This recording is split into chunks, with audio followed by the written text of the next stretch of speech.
idea de fondo de Hobbes al tratar al ser humano como unidad mínima de la sociedad es encontrar cuáles son las notas comunes que guarda la parte con el todo. Y sobre todo de cara al hecho de que este todo está construido racionalmente por estas partes. Es decir, para Hobbes hay una arquitectura racional, no perfecta, pero sí que tiende a la racionalidad en el Estado. Bueno, entonces, en cierto sentido podemos decir que la exigencia será conjuntar los principios de la física con los de la política. Y Hobbes, contrario a lo que pensamos en la actualidad, piensa que la física es lo fácil y la política es lo difícil. ¿Por qué piensa esto? Porque Hobbes se dedicó a la física de Hobbes. De hecho, durante los años 20, 30, la primera, todavía el principio de los 40 del siglo XVII, Hobbes se dedica sobre todo a las matemáticas, la geometría eh, y la física en el sentido de esa época. No es la física de Newton todavía, es previa. Es la física cartesiana, la física de Spinoza, la física de Hobbes. Y la diferencia entre esta es que es una física de influjo galileano, pero no del todo experimental. Hobbes no está muy convencido de los experimentos, él está más bien convencido de que la ciencia, y ahorita lo veremos, comporta una serie de axiomas y de demostraciones que nos permiten utilizar la razón para anticipar las consecuencias a partir pues, de las causas o viceversa, conocer las causas a partir de las consecuencias.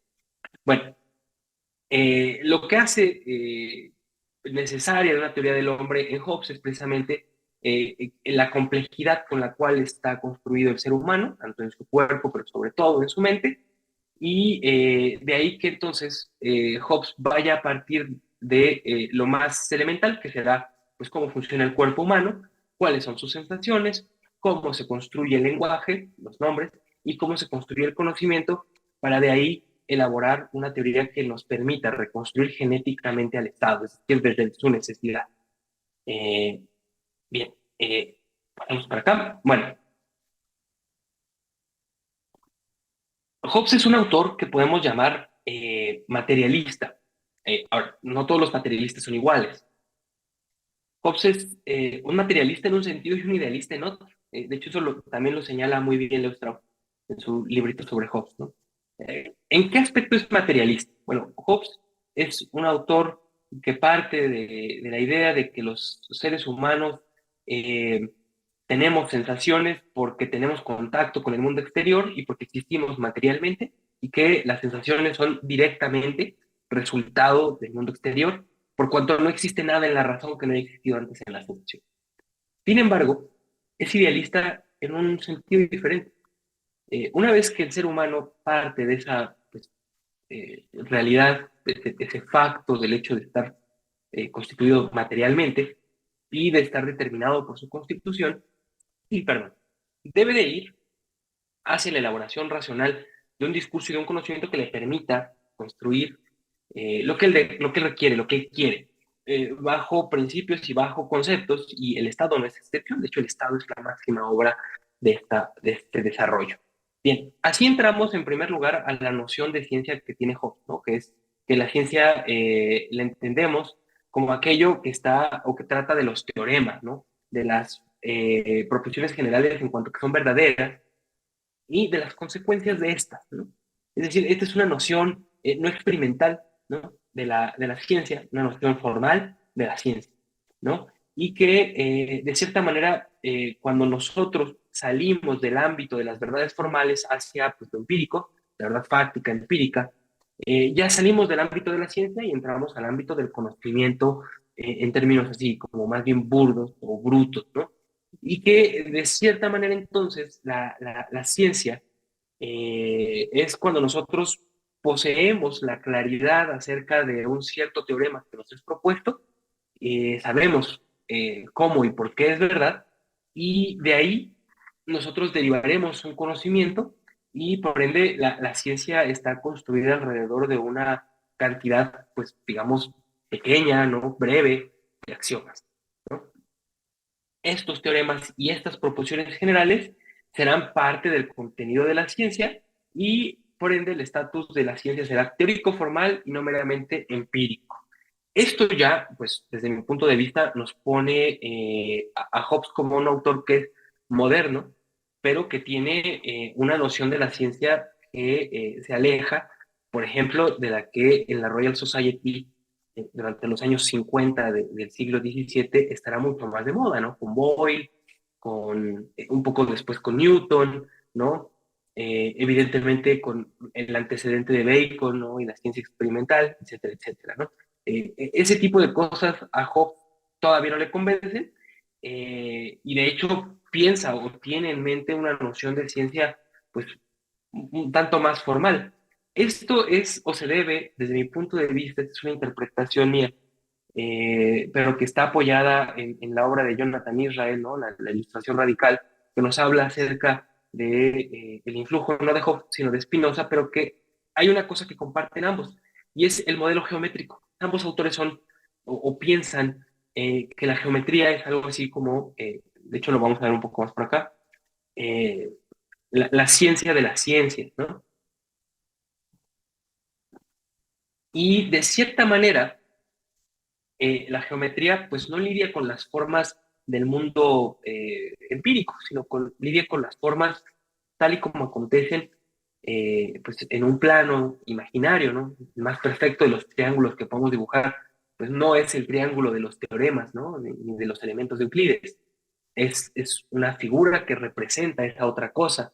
Y para Hobbes ese modelo de pensamiento es crucial, ¿no? Es una importancia capital, porque gracias a él será capaz de dar cuenta de los diferentes fenómenos y de alcanzar la máxima certeza, porque en cierto sentido, aunque Hobbes tiene esta vena materialista, él piensa que la razón humana puede penetrar en estas verdades formales cuyas consecuencias nos ahorran los problemas de tener que hacer el experimento, ¿no? La mente humana, y eso lo veremos mucho más de cerca cuando veamos el capítulo tercero de Leviatán y el cuarto de Leviatán, es capaz de anticipar este tipo de consecuencias.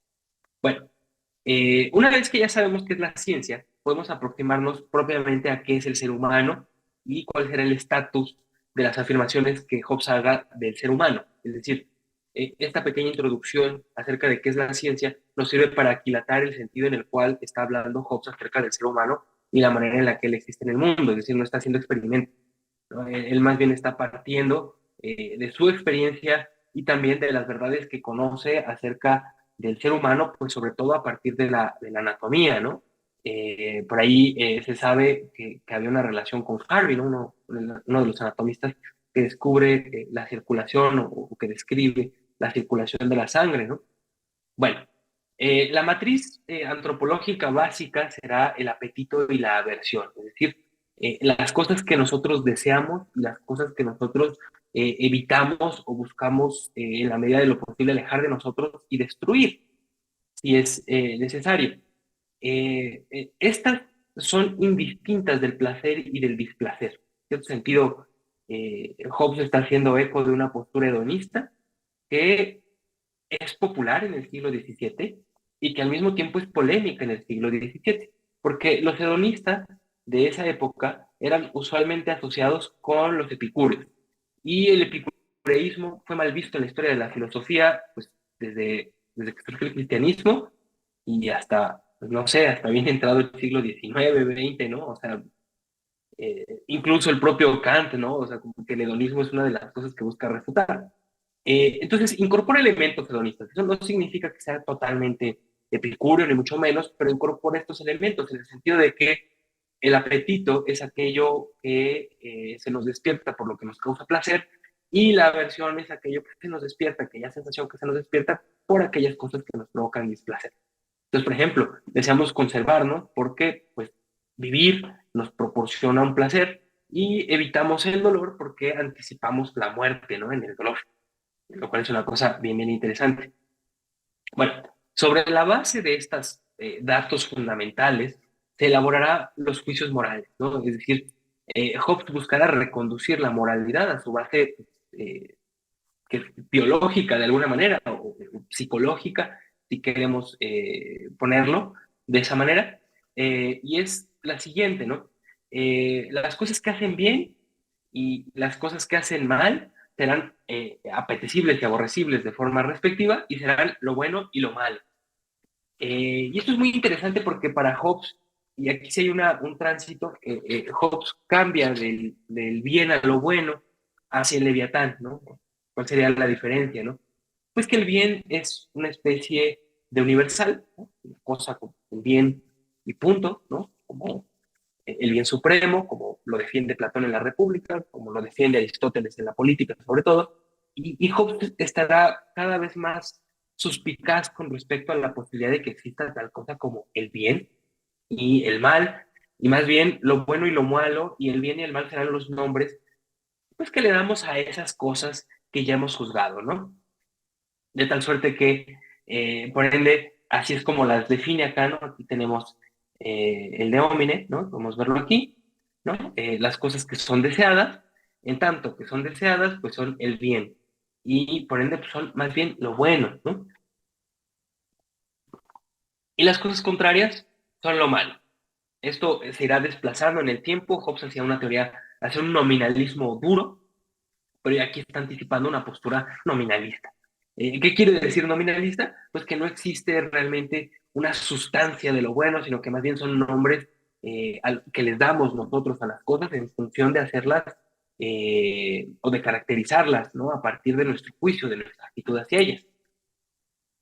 En este momento, Hobbes todavía no abjura del supremo bien. Eh, Esto vendrá un poco después, tendrá que ver con con una evolución en su pensamiento. Y el bien, sin embargo, o el supremo bien, no será digamos, la suprema felicidad o la máxima conservación de la virtud o del el cultivo de la virtud, sino la propia preservación, ¿no? Y por ende, la propia preservación es el supremo bien. Y aquí hay un matiz interesante. El supremo bien es también contextual. Pensemos esto, ¿no? O sea, Hobbes piensa, ¿no? Que el supremo bien para mí es conservarme y evidentemente también para un oso, ¿no? Que ande en el bosque, pues su supremo bien será conservarse. Evidentemente, si nosotros dos nos topamos, mi supremo bien será evitar al oso y el supremo bien del oso probablemente si tiene hambre será pues devorarme para seguir viviendo.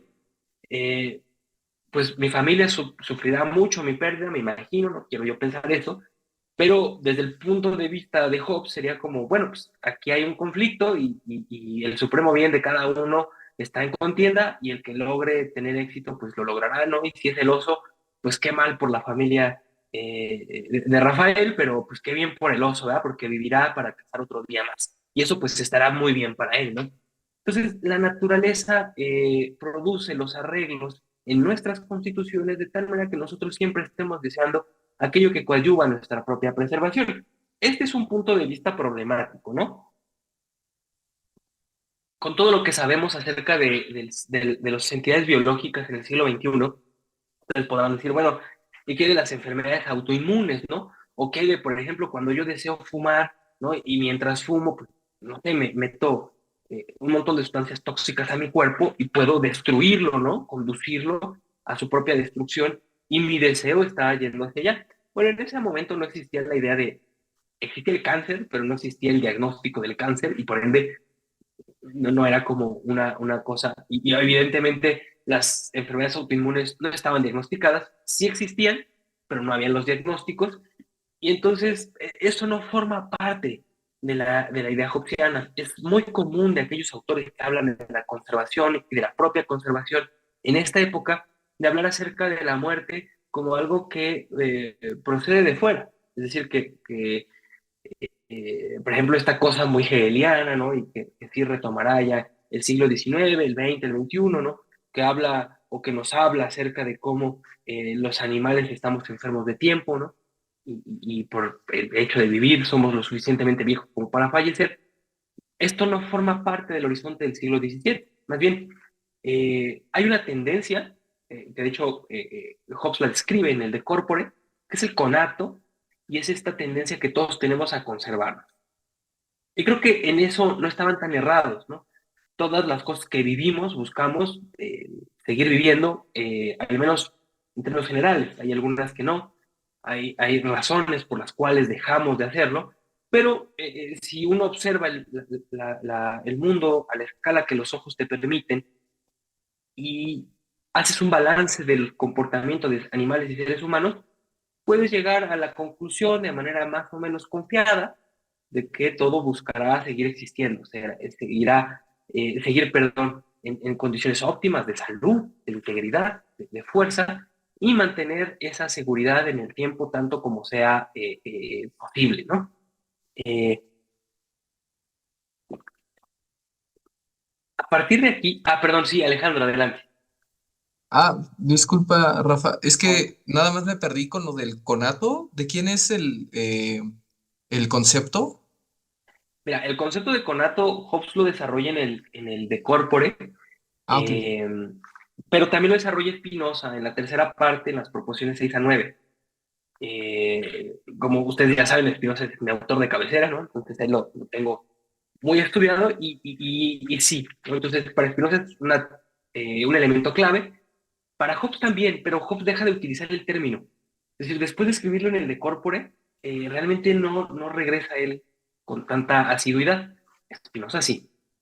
Spinoza de hecho lo utiliza hasta en el trato político, no tanto, pero sí está por ahí presente. Ah, Sobre todo, ajá, perdón. no, no, perdón, Rafa, no te quería interrumpir. Es que abrí el micrófono por error. Ok, no te apures. Y por ende, para Spinoza sí forma parte crucial de su teoría política de forma explícita, y para Hobbes podemos hablarlo de manera implícita, ¿no? Cuando, por ejemplo, Hobbes nos habla de esto, ¿no? De tanto como está dentro de sus capacidades, es necesario un deseo de vida, salud, y tanto aquello, ¿no? Que pueda asegurar esta vida y salud en el tiempo futuro. Esto es básicamente la teoría del conato, del de corpore, ¿no? Esta tendencia de todas las cosas a seguir existiendo, pero aplicada a las entidades vivas, ¿no? Que es para Hobbes tanto el individuo humano como el leviatán. Esto es una cosa que tenemos que tener en mente. Hobbes piensa, perdón, a Hobbes le hubiera costado trabajo explicar esto, ¿no? Ahorita yo estoy enfermo, entonces a él le hubiera costado trabajo explicar por qué estoy enfermo, eh, a menos que tuviera un manual de inmunología, ¿no? Y él lo entendería un poco en términos militares, ¿no? Como hay un ejército adentro y uno afuera y están peleando, y uno va ganando y el otro pues, va medio perdiendo, ¿no? Bueno, en este caso estamos viendo cómo funciona esta teoría del CONAR, eh, y cómo esta es aplicada al ser humano, y evidentemente todo lo que Hobbes va a decir de acá será consecuencia de estas cosas, ¿no? De entender que, uno, las cosas que nosotros juzgamos buenas y malas proceden de lo que deseamos y de lo que aborrecemos. Dos, que hay un supremo bien y este tiene que ver con nuestra conservación y todo lo que se deriva de ella. Y entonces, cuando nosotros movilizamos los juicios a partir de nuestra propia conservación, en el tiempo obtenemos otros conceptos que nos ayudan a comprender, ¿no? La forma en la que el ser humano en conjunto y no solo aislado actúa. Y uno de ellos era el concepto de lo pulcrum, ¿no? Es un término latino, ¿no? La pulcritudo, que se traduce como belleza. No sé si es un concepto bien interesante, justo por eso en Job, porque quienes empiezan a traducir como belleza esto son justamente los modernos, ¿no? El latín o el llamado neolatín del siglo XVI-XVII, ¿no? Nos da como resultado esto, ¿no? Esta traducción, perdón, perdón, eh, pulcrum. Para Hobbes, pulcrum es cómo nosotros le metemos tiempo al juicio de lo bueno como lo conveniente o pues, lo que deseamos, ¿no? Y entonces la pulcritud, ¿no? O belleza o conveniencia será la cualidad que hace que un objeto desprenda una expectativa de bien, ¿no? De conveniencia, de algo bueno. Pensemos, por ejemplo, que utilizando este modelo, nosotros juzgamos de hermosa a una pintura, ¿no? Por el placer que nos podrá proporcionar en el futuro. Y bueno, de forma un tanto más burda, juzgamos de hermosa a una mujer para Hobbes, pues por lo bueno que esperamos de ella, ¿no? Evidentemente lo bueno que esperamos de ella tendrá que ver con nuestros propios juicios. ¿Qué esperamos de una mujer? Eso tendrá que ver con nosotros. Lo mismo podría ser al revés, ¿no? Porque un hombre es bello o porque un hombre es pulcro. Bueno, tendrá que ver con qué esperamos del hombre, ¿no? Con el juicio que nos hacemos de él, pero que esperemos algo bueno como conveniente, algo que nos proporciona comodidades o que nos proporciona seguridad o que nos proporciona certeza. Bueno, nosotros nos hacemos una idea de lo bello a partir de las cosas que nos han producido placer y de las cuales, al ser similares a las que nos han producido placer o nos han producido un bien, esperamos que también nos lo sigan produciendo en el tiempo. Y entonces la pulcritud será una indicación a futuro, no en presente, es decir, juzgamos bellas las cosas porque vemos algo y decimos, de eso vendrá algo bueno. Y bueno, es un elemento estético, pero a la vez moral, pero a la vez pragmático, que encontramos acá en la forma en la que Hobbes está pues, tratando de ordenar su teoría de lo que es el ser humano, ¿no? Ahora bien, hay una especie como de elefante en la habitación. O sea, ¿por qué razón el ser humano elabora juicios del mundo? Y la razón es muy sencilla. La razón es que el ser humano, al tener contacto con el exterior, estar constituido de materia, esta materia entra en contacto con él y se ve afectada su propia materia por lo demás. Y entonces su mente refleja de forma sucesiva estas afectaciones exteriores y estas serán las emociones, que hemos de entender entonces como perturbaciones, ¿no? De la mente y que serán especificaciones del apetito y de la aversión, ¿no? Y entonces tendremos distintos tipos de pasiones o de emociones en función de la especificidad del apetito o de la aversión. Este entonces es una perspectiva materialista. Las emociones no son resultados abstractos. O sea, aquí no piensen como en estas películas de Pixar, ¿no? Como en Soul o como en, ¿cómo se llama esta otra? Intensamente, ¿no? Sino aquí son flujos sanguíneos, ¿no? Son movimientos de la sangre. El aire es un movimiento de la sangre, ¿no? ¿Y por qué nos impacta la sangre? Porque vemos algo que o sea, que nos perturba, ¿no? Por fuera, por ejemplo, vemos que golpean a nuestra madre o que asaltan a nuestro padre y eso perturba nuestra sangre, nos mueve y ahí está la ira, ¿no? Es una forma de la aversión. ¿Qué tipo de aversión? Una aversión que viene acompañada de una acción súbita, incontrolable, de agresividad, de violencia hacia el otro, por lo que estamos bien, ¿no? Entonces, no solo de la sangre, sino de los llamados espíritus animales.